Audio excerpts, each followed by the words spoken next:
আসসালামু আলাইকুম ভিউয়ার্স। আমার 14 মাসের বাচ্চাকে গতকাল সারাদিন কি খেতে দিলাম।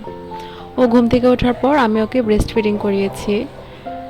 আমি এখনও ওকে কোনো কোটার দুধ দিইনি। সকাল 7টার সময় ওকে আমি একটি ডিমের অর্ধেক বাইট সাইজ পিসেসে কেটে দিয়েছি।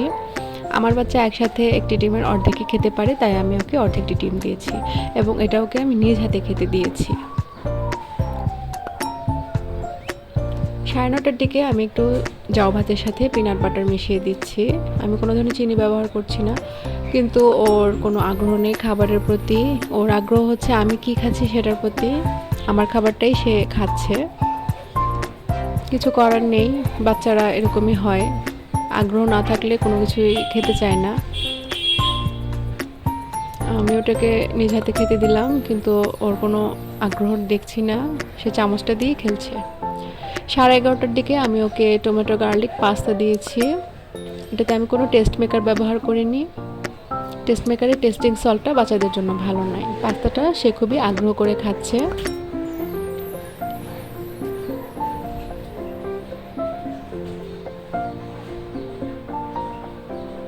মোটামুটি 70%-এর মতো সে খেয়েছে, বাকি 30% সে ফেলে ছড়িয়ে নষ্ট করছে। এটা মেনে নিতেই হবে, বাচ্চারা সম্পূর্ণ খাবার কখনোই খায় না, আবার মাঝে মধ্যে খায়। এরপরও মোবাইল দেখিয়ে খাওয়ানোর চেয়ে এই নিজের হাতে খেতে দেওয়াটা খুবই ভালো একটা অপশন। সে চেয়ার থেকে নেমে গেছে এখন। 12:30টার দিকে সে ঘুমিয়ে গিয়েছে।